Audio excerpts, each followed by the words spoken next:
thesimplegospelguy.com. Today I'd like to talk to you about forever accepted.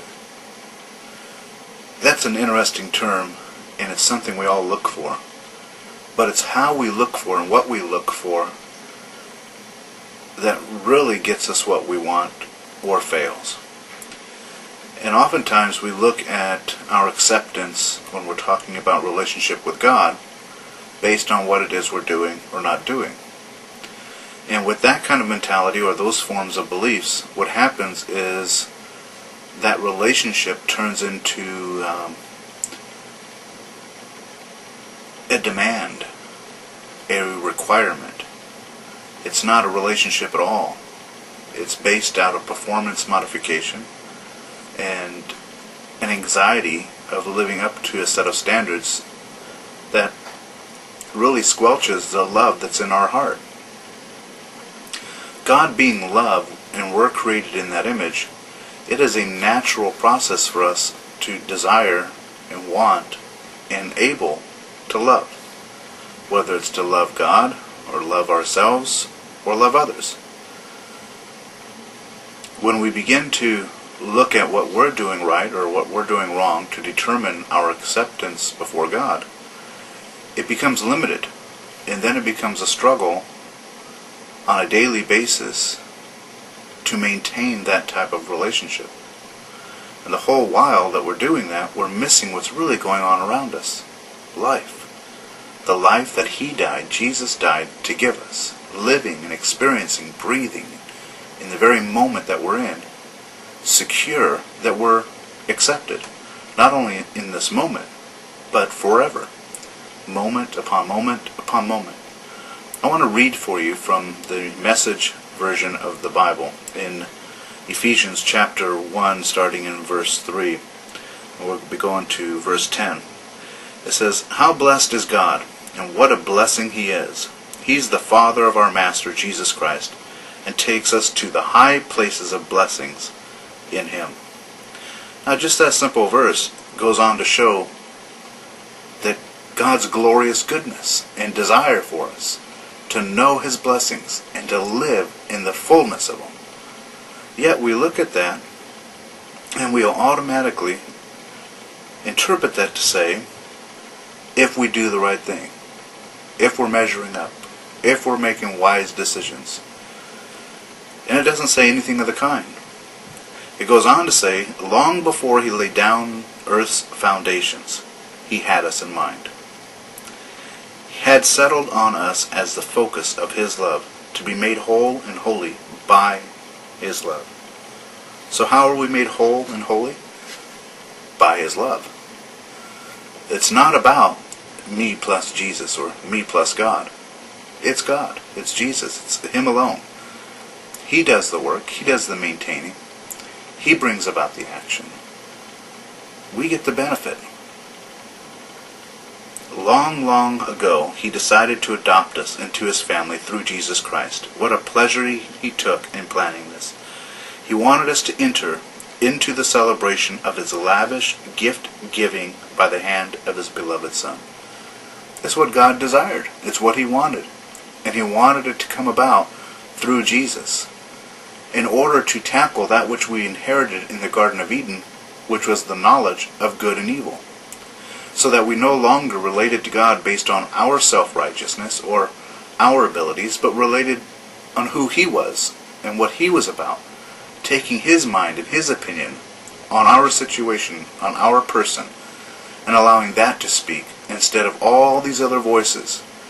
You know, there's no doubt I have self-righteousness in me. There's no doubt that I've been self-righteous and probably will be in the future. And in my self-righteousness, I can declare something or someone to be right or wrong. And have 20 other people come along and have 20 other opinions as to whether they're right or wrong. And suddenly all these voices are everywhere just screaming at the same time what is right, what is wrong, and all varying opinions. Well, God put a stop to all of that. Not their mouths, but to the opinions that they should matter. What matters now is His opinion. And His opinion is I took all these possibilities of all what people could say. I wrapped them up in the laws as to what I said. It condemned everybody because no one could live up to it. And then I set everybody free based on one key, the sacrifice of my own son. On that one key, that you can now say you're righteous, and you can tell your neighbor you're righteous, and you can tell your family you're righteous, and you can tell everybody that's even trying to be self-righteous, you're already righteous because of one. And that's what he's saying, that he wanted us to enter into the celebration of his lavish gift-giving by the hand of his beloved Son. Because of the sacrifice of the Messiah, his blood poured out onto the altar of the cross, we're a free people, free of penalty and punishments, chalked up by all of our misdeeds. And not just barely free either, abundantly free. He thought of everything, provided for everything we could possibly need, letting us in on the plans he took such delight in making. He set it all out there before us in Christ, a long-range plan in which everything would be brought together and summed up in him, everything in deepest heaven and everything on planet Earth. That's it. It doesn't matter if you're Catholic or Baptist or Buddhist or Muslim, Hindu or atheist. The fact is, he made us all right. He made us all right with him, that we can come to him freely and openly, just who we are, with what we have, our own heart, our own mind, our own beliefs, and have a relationship with him. We can tell him what we think, we're able to ask him what he thinks, and we can have this interaction with the almighty living God. There's nothing standing between you anymore. And as far as your acceptance goes, that was secured in Christ. You didn't become accepted because of something you started doing. And you didn't become accepted because of something you stopped doing. Therefore, the security of your acceptance isn't in what you do or don't do. Your security is based on the fact that Jesus Christ was accepted on your behalf. That's what makes him the Redeemer. It's important that when we are seeking for approval, that we ask what God's standards of approval are. Because if we lean on our own understanding or others, we're inevitably going to lead it back to what it is we're doing or not doing. And we're going to miss the goodness, the grace of God. Grace meaning undeserved, unearned favor of God. We're going to miss his true love. You know, it's easy to say God's love is unconditional.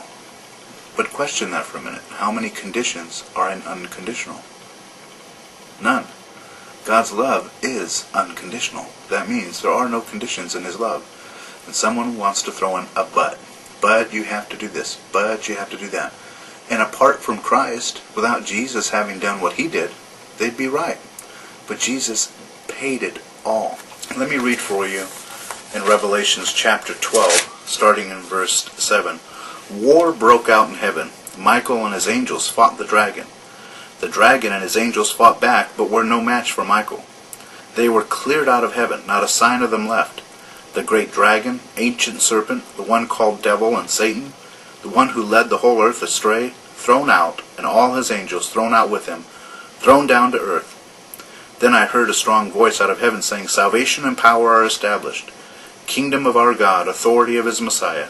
The accuser of our brothers and sisters thrown out. Do you hear that? The accuser of our brothers and sisters thrown out, who accused them day and night before God. They defeated him through the blood of the Lamb, which is Jesus, and the bold word of their witness. And what's the bold word of our witness?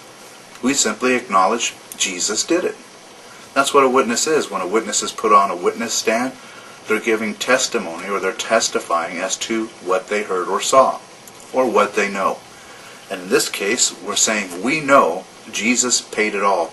There no longer is an accuser, not in heaven nor on earth, that can stand and tell us, whether it's our own mind or our own heart, that's trying to tell us we're at odds with God, when we can look at Jesus and say, he paid it all.